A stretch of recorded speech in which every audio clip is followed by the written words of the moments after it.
பூக்களின் வாசம் ஒளிவதில்லை, எவர் வாழ்வும் வீணாய் கழிவதில்லை. அன்பின் உண்மை தோற்பதில்லை, ஆழ்ந்த ஜோதி அணைவதில்லை. அலை ஓய்வதில்லை, கடல் காய்வதில்லை, அலை ஓய்வதில்லை, கடல் காய்வதில்லை. அன்னை அருளன்றி எதுவுமே நடப்பதில்லை.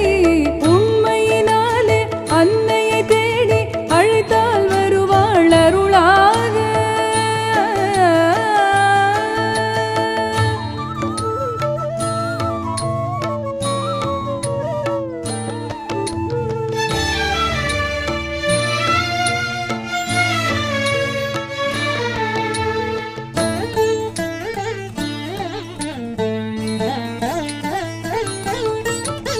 எதுவரை வாழ்க்கை எப்படியோ இது வந்த போதும் அருள் உணர்வாய் பரவசமா